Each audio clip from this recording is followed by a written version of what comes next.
Hello, friends, and welcome to the Exams Made Simple. So, we are back again with the Hindu Complete Newspaper Analysis for 24th of November 2024. 24 नवंबर 2024 का the Hindu analysis देखेंगे. शुरू करते हैं सबसे पहले front page की news के साथ. हालांकि एग्जाम पॉइंट ऑफ व्यू से इंपॉर्टेंट नहीं है, बट ठीक है, सोसाइटी में हो रही चीज़ें तो आपको पता होना चाहिए. महायुति जो कि बीजेपी लेड थी, it has won sweeping majority in Maharashtra. Maharashtra का कल रिजल्ट आया था, है ना. एंड जो इंडिया ब्लॉक है, यानी कि जो कांग्रेस वाला ब्लॉक है, उसने झारखंड को रिटेन किया है.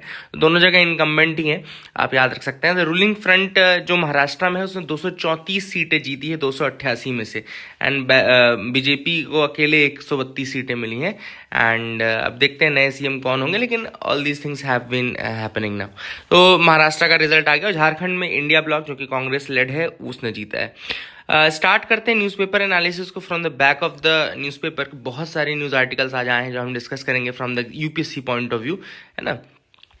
टेस्ट मैच में बहुत अच्छे प्रदर्शन इंडिया कर रहा है, अगर आप लोग देख रहे हो तो. यशस्वी जायसवाल ने तो 100 भी मार दिया. अभी I was just watching the score card. तो अब पहली जो न्यूज़ आपको दिख रही है फ्रंट, ये लास्ट पेज की है. बहुत बेहतरीन एक चीज़ होने वाली है. यूएन जो है, it is now going to start a new treaty against crimes against humanity. ठीक है ना. तो एक नया नाटक और शुरू करने वाला है यूएन, और इसको बोलते हैं a treaty for crimes against humanity. हालांकि अभी दो चीज़ें ऐसी हैं जो ऑलरेडी हमारे वर्ल्ड में एग्जिस्ट करती हैं. एक है इंटरनेशनल कोर्ट ऑफ जस्टिस और एक है आपका international criminal court. International court of justice जो है वो जीनोसाइड और इन सब के अगेंस्ट, अगर एक नेशन को आपको अगर कन्विक्ट करना है, दोषी ठहराना है, तो आप इंटरनेशनल कोर्ट ऑफ जस्टिस में जाएंगे. इसका हेडक्वार्टर हेग नीदरलैंड में है. और दूसरा, अगर आपको किसी इंडिविजुअल के अगेंस्ट जाना है कि जिसने वॉर किए हैं, क्राइम्स किए हैं, एंड क्राइम्स अगेंस्ट ह्यूमैनिटी भी इंक्लूडेड है उनमें, उसमें इंटरनेशनल क्रिमिनल कोर्ट में, है ना. तो आप इंटरनेशनल क्रिमिनल कोर्ट में जाएंगे, जो कि रोमन इंस्टीट्यूट के थ्रू आया था 1998 में. अब ऑथर ने कहा कि जब ये चीज़ ऑलरेडी थी तो एक treaty for crime against humanity की क्या ज़रूरत थी. तो ऑब्वियस सी बात है, ज़रूरत इसलिए थी क्योंकि इंटरनेशनल क्रिमिनल कोर्ट जो है उसको केवल 120 से 130 कंट्रीज ही हैं जो उसके ज्यूरिसडिक्शन के अंतर्गत आती हैं. बाकी 70 कंट्रीज तो ऐसी हैं जो आती ही नहीं है ना. इनफैक्ट सबसे बड़ी कंट्रीज इंडिया, यूएस हो गया, चाइना हो गया, ये तब उनके ज्यूरिसडिक्शन में भी नहीं आती हैं. तो इस कारण से ऑथर ने कहा कि जो उसका मतलब एक तरह से कहना चाहिए जो इन्फ्लुएंस है वो कम है. इस कारण से हमको एक ट्रीटी अगेंस्ट ह्यूमैनिटी चाहिए. अब यहाँ पे ट्रीटी अगेंस्ट ह्यूमैनिटी का मतलब कौन कौन सी क्राइम्स है, जैसे इथियोपिया में हुआ, सूडान में चल ही रहा है, यूक्रेन में हो रहा है, इसराइल में, गाजा पट्टी में, म्यांमार में. All these things are happening in different parts of the world. तो वहाँ के लिए ही ये ट्रीटी है for the crimes against humanity. I hope you will remember this. अगला है new rules at COP29 allow carbon trading between nations. अब देखो ये इंपॉर्टेंट चीज़ है, अपने नोट्स में भी आप लोग ऐड कर लीजिएगा. कार्बन ट्रेडिंग का मतलब क्या होता है. देखो क्या होता है, जैसे कि दो कंट्री है, सपोज करो एक कंट्री है X और एक कंट्री है Y.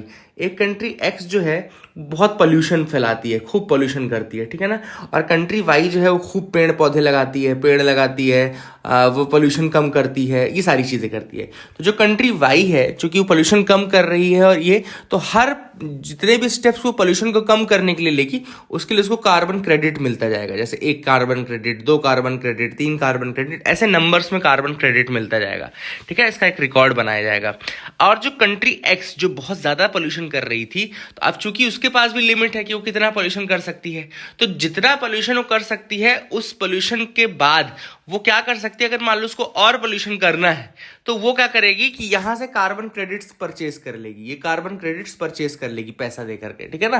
तो इन कार्बन क्रेडिट्स को परचेज करके फिर उतना एमिशन वो एक्स्ट्रा कर सकती है एक्स कंट्री जो है. इसको कार्बन ट्रेडिंग कहा जाता है, ठीक है ना. ये this is the simple mechanism जो कि मैं एक्सप्लेन करना चाहता था कार्बन ट्रेडिंग का. अब देखो यहाँ पे दिक्कत भी है और अच्छी चीज़ भी है. अच्छी चीज़ ये है कि इनका ये कहना है कि इससे डेवलपिंग जो कंट्रीज हैं जो कम पोल्यूशन कर रही हैं और जो ये सब चीज़, उनको रिवार्ड मिल जाएगा, पैसा मिल जाएगा, तो ट्रांजिशन कर पाएंगे, रिन्यूएबल एनर्जी के सोर्सेज को और यूज़ कर सकते हैं, कंट्री में डेवलपमेंट कर सकते हैं.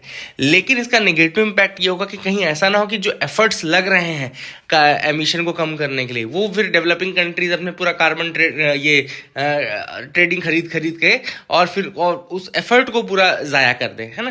तो this is the thing that can happen. दोनों ही ये it's a two edged sword, double edged sword है ये, है ना.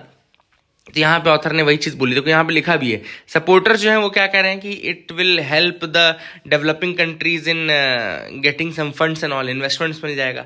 क्रिटिक्स का क्या कहना है कि if this carbon trading is poorly set up then this might undermine the world's effort to curve the global warming, तो ग्लोबल वार्मिंग को कर्व करने के जो एफर्ट्स चल रहे हैं उन्हीं का पूरा सत्यानाश हो जाएगा।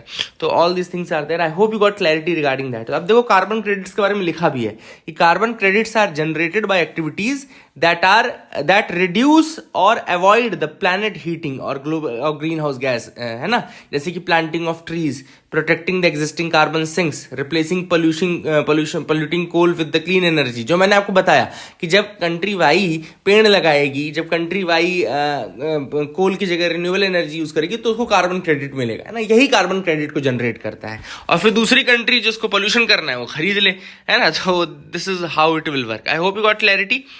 NATO chief discusses global security with bloc sceptic Trump. तो नेटो के बारे में आपको पता ही होगा, बहुत बार बताया हुआ है मैंने, लेकिन फिर से बता देता हूँ कि नेटो का जो फॉर्मेशन है वो 1949 में हुआ था। नॉर्थ अटलांटिक ट्रीटी ऑर्गेनाइजेशन बोलते हैं, इसी को वॉशिंगटन ट्रीटी कहते हैं। क्या बोलते हैं, there is a term Washington treaty which is used for this NATO, है ना। नेटो ट्रीटी 49 में बनी थी और इसमें करेंटली 32 मेंबर हैं, इसमें 31 लिखा हुआ है लेकिन I think 32 members are there, 32 member हो गए हैं। इसका जो हेडक्वार्टर है वो बेल्जियम ब्रुसेल्स में है, ब्रुसेल्स इन बेल्जियम। कंट्रीज हम बता दें, Belgium, Canada, Denmark, France, Iceland, Italy, Luxembourg, Netherland, Norway, Portugal, United Kingdom, United States, इसके बाद Greece and Turkey, West Germany, Spain, चेक Republic, Hungary, Poland, Bulgaria, Estonia, Latvia, Lithuania, Romania, Slovakia, Slovenia, Albania, Croatia, Montenegro, North Macedonia, Finland और 32nd country जो है वो है Sweden. 7 मार्च 2024 को इसका फॉर्मेशन हुआ, इसका एंट्री हुई थी स्वीडन की, है ना। तो स्वीडन और Finland are the latest addition, in fact Sweden is the latest addition, ठीक है ना। तो ये आप याद रख सकते हैं। 32 मेंबर्स अभी एज ऑफ नाउ है। It's a very important article also, article 5 जो नेटो ट्रीटी का ये बोलता है कि अगर आप किसी एक नेटो मेंबर पे अटैक करते हैं तो it will be considered as a collective attack on all the NATO members, और सारे फिर नेटो मेंबर आकर के आपको मारेंगे, है ना। आगे मूव करते हैं, देखते हैं क्या इंपॉर्टेंट न्यूज आर्टिकल्स हैं जिसके बारे में डिस्कस करना है। 0 cervical cancer cases among women vaccinated early. अब देखो यहाँ पे ये जो आर्टिकल है ये आया है हालांकि स्कॉटलैंड के संदर्भ में। स्कॉटलैंड में किस तरीके से जो सर्वाइकल कैंसर है उसको प्रिवेंट किया गया है, उसमें 2 एज ग्रुप उठाई गई हैं। एक तो 12 से 13 जो अर्ली एज ग्रुप है वैक्सीनेशन की वो है 12 से 13, याद रखिएगा। 12 to 13 में जिन लड़कियों का वैक्सीनेशन मिला है, और दूसरी जो एज ग्रुप इन्होंने लिए वो ली है लगभग आई थिंक 14 to 18, है ना, 14 से 18 के फिर एज ग्रुप में अगर किसी को दिया गया है। तो एक याद रखेगा इट्स 100% वैक्सीन प्रिवेंटेबल डिसीज। जो सर्वाइकल कैंसर है जो लड़कियों में होता है वो 100% वैक्सीन प्रिवेंटेबल है। इसका अवेयरनेस भी काफ़ी ज़्यादा ज़रूरी है, क्योंकि 12 से 13 साल की उम्र में अगर आपने सर्वाइकल कैंसर को प्रिवेंट करने के लिए वैक्सीन लगा ली तो that will not be cause, है ना। होता किसके कारण है, ये एक याद रखें, एक वायरस है, HPV वायरस बोलते हैं, ह्यूमन पैपिलोमा वायरस बोलते हैं, याद रखिएगा। HPV is human papilloma virus, जिसके कारण से सर्वाइकल कैंसर स्प्रेड होता है। अब देखो यहाँ पे स्कॉटलैंड का जो एग्जाम्पल है इसमें बहुत अच्छी चीज होता है कि 12 से 13 साल में जब आपको डोज दिया गया तो इसमें बाइवेलेंट यानी कि 2 डोज की वैक्सीन दी जाती है, और जब 14 से 18 में आपको 3 डोज दिए जाते हैं, 3 डोजेज विच आर देयर, है ना। तो 12 से 13 वाले में 100% आपका वैक्सीन प्रिवेंटेबल रहता है, मतलब कोई भी केस ऐसा नहीं मिला जिसको हुआ होगा 12 से 13 में वैक्सीन लगी है। इसके अलावा एक और चीज आपको बता दूं कि जो HPV की वैक्सीन है जो यहाँ पे प्रेजेंट हैं वो HPV 16 और HPV 18 से बचाती हैं।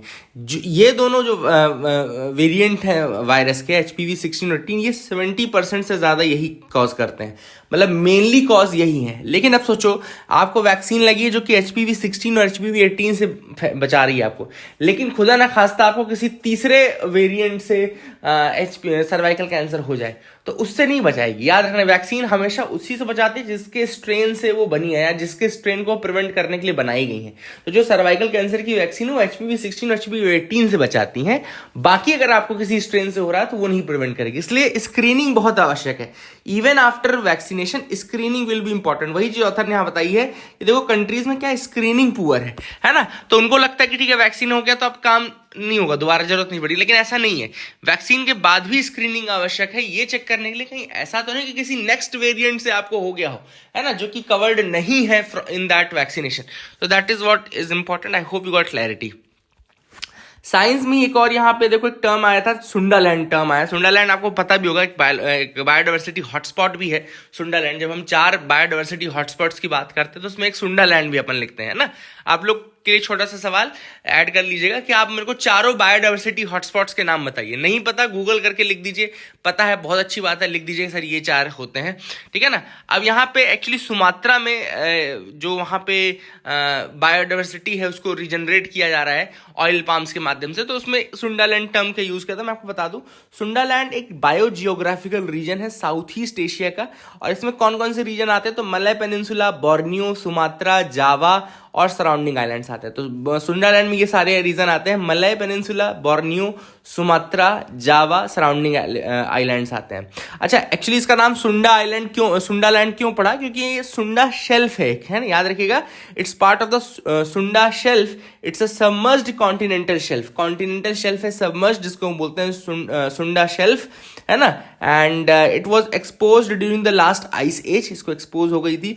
And it is recognised for its unique biodiversity, बहुत सारे एंडेमिक स्पीशीज यहाँ पे पाए जाते हैं।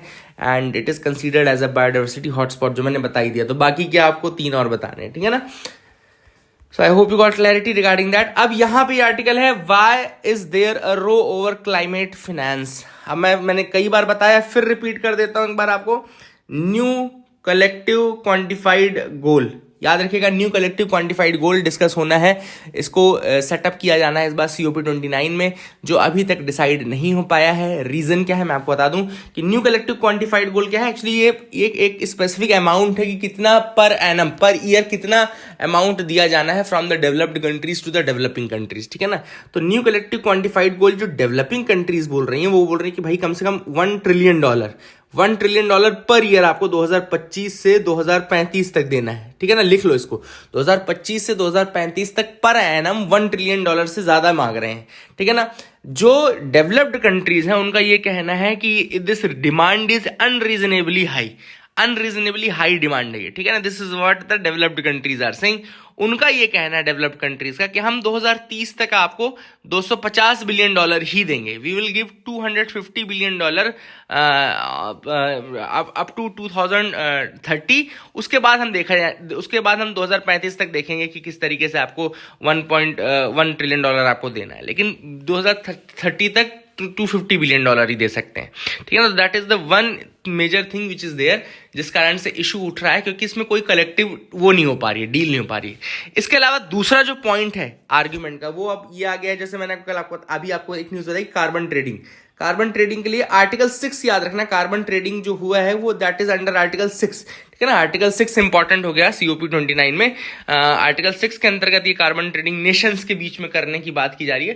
पहले जो था वो कंपनीज अपने लेवल पे कार्बन ट्रेडिंग करती थी, ठीक है ना। कंपनीज अपने लेवल पे कार्बन ट्रेडिंग करती थी, बट नाउ नेशंस अपने लेवल पे भी कार्बन ट्रेडिंग कर सकते हैं। This is what has been happened now, है ना, COP29 के अंतर्गत।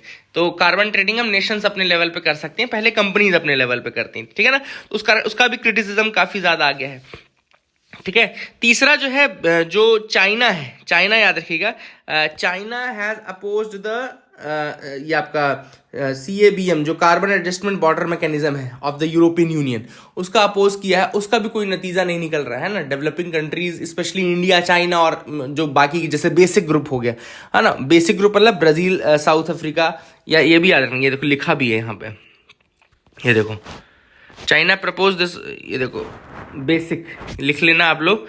बेसिक ग्रुप कौन कौन सा है इसमें, ब्राजील, साउथ अफ्रीका, इंडिया और चाइना है। And they have made a petition to the European Union proposal, against the European Union proposal, जिसमें कार्बन बॉर्डर एडजस्टमेंट मैकेनिज्म लाने की बात की जा रही है। कार्बन बॉर्डर एडजस्टमेंट मैकेनिज्म क्या है? It's a tax on products imported into the EU में जो चीज इंपोर्ट करेगी और अगर उसमें कार्बन एमिशन हुए हैं तो उसके ऊपर एक अलग से टैक्स लगाया जाएगा, ठीक है ना। 2026 1 जनवरी से ये आ जाएगा, फोर्स में आ जाएगा। तो इसके अगेंस्ट उन्होंने किया है। ये देखो लिखा भी है, मार्केट जो कार्बन ट्रेडिंग मार्केट है वो है सेक्शन 6 आर्टिकल 6, है ना, याद रखिएगा, of the Paris agreement. Paris agreement के आर्टिकल 6 के अंतर्गत ये है, तो ये भी आप लोग ऐड कर लीजिएगा अपने नोट्स में। जो कार्बन ट्रेडिंग की मैंने अभी बात बताई है पूरी, नेशंस अपने स्तर पे कर सकते हैं, तो all these things are there जो अभी इश्यूज पेंडिंग है। I hope you will remember them. What can CAQM do to improve Delhi air? अब CAQM है क्या, पहले तो अपन बात कर लेते हैं। CAQM यानी कि commission for air quality management, नाम ही है कि एक कमीशन है जो कि एयर क्वालिटी को मैनेज करती है, ठीक है ना, ऑब्वियस सी बात है। अभी रिसेंटली सुप्रीम कोर्ट ने काफ़ी कान खींचे हैं CAQM के, उसी के बारे में ये आर्टिकल है। तो CAQM जो है वो नेशनल कैपिटल रीजन और एडजॉइनिंग एरियाज के लिए बनाई गई थी, याद रखिएगा। CAQM national capital region NCR और एडजॉइनिंग जो रीजन है वहाँ पे पोल्यूशन को मॉनिटर करने के लिए बनाई गई थी और उसको सही करने के लिए, ठीक है ना। पहले जब ये बनाई गई थी तब ऑर्डिनेंस के माध्यम से बनाई गई थी 2020 में, लेकिन बाद में इसको एक्ट ऑफ पार्लियामेंट के थ्रू रिप्लेस कर दिया गया, मतलब कि स्टैट्यूटरी बना दिया गया, ठीक है ना। इसको बनाया क्यों गया है? ताकि better coordination, better research, better identification and better solution of problems दिया जा सके। इसमें पहले 15 मेंबर हुआ करते थे, अभी 27 मेंबर हैं। प्रेजेंटली जो इसके हेड हैं वो राजेश वर्मा है CAQM के। इसके पहले जो बॉडी थी उसको EPCA बोलते थे, याद रखिएगा, ये भी लिख लीजिएगा। CAQM से पहले एक बॉडी थी जिसको बोलते थे EPCA, यानी कि environmental pollution prevention and control authority. इसको रिप्लेस करके CAQM आई, है ना। और EPCA आपका 1998 में सुप्रीम कोर्ट के ऑर्डर से बनी थी, मतलब उसमें कोई स्टैट्यूट नहीं था, कोई वो स्टैट्यूटरी बॉडी नहीं थी, ठीक है ना, वो स्टैट्यूटरी बॉडी नहीं थी और उसको रिप्लेस किया गया स्टैट्यूटरी बॉडी CAQM के साथ, ठीक है। तो that these are the things which you can remember. I hope you will remember these things. अब यहाँ पे एक और चीज़ बता दूं कि EPCA जो थी it was not backed by statute. Experts का यही कहना था कि चूंकि इसमें कोई स्टैट्यूट बैकिंग नहीं है, इस कारण से इसके जो मतलब मेजर्स हैं वो भी फोर्सफुल नहीं है ना। अब CAQM अपने उस काम में लग गई है, जिसमें सबसे इंपॉर्टेंट GRAP आपने सुना होगा, ग्रेडेड रिस्पांस एक्शन प्लान करते हैं, जिसमें फेज 1, फेज 2, फेज 3, फेज 4 में ये इमरजेंसी रिस्पांस देते हैं एयर पोल्यूशन को कम करने के लिए। अभी CAQM जो है दिल्ली कैपिटल, ये आपका NCR रीजन में ऑल, तो वहाँ पे सुप्रीम कोर्ट का ये कहना है कि भैया आप स्टेप्स तो ले रहे हो, लेकिन एक्टिवली मुझे एक भी ऐसे मतलब आपके वो नहीं दिख रहे हैं कि कोई ग्राउंड में कोई सफलता आपको मिल रही हो, ठीक है ना। एंड CAQM क्या क्या कर सकती है, तो आप देख सकते हैं कि इसको पावर दी गई है to take all the measures to issue the directions to entertain complaints, जो भी इसको लगे नेसेसरी हैं। इसके अलावा CAQM can initiate stringent actions against officers for not following its order. Officer जो इसके ऑर्डर ना माने उसके अगेंस्ट भी ये कर सकती हैं, कार्रवाई कर सकती हैं। तो सुप्रीम कोर्ट ने ये बोला कि भैया सुप्रीम कोर्ट ने लिखा क्या कि like pollution your directions are also in the air, मतलब जैसे पोल्यूशन एयर में है ना, वैसे आपका डायरेक्शन भी हवाबाजी ही है, कुछ काम का नहीं है ना। तो this is what has been happening. तो I hope you got clarity regarding this as well. So I guess this is it for the day. Okay, so एक छोटा सा क्वेश्चन आप लोग और लिख लीजिए कि राजा 1 जो चोला एम्पायर के थे एंड राजेंद्र चोला, इन दोनों के बारे में अगर आप कमेंट सेक्शन में मुझे लिख करके बता सकते हैं कि उन्होंने क्या बड़ा किया, क्या बनाया, क्या नहीं बनाया, तो बहुत बहुत मेहरबानी होगी। So that is it for the news analysis part. I hope you got clarity, I hope आपको कुछ सीखने को मिला होगा। Thank you, have a nice day.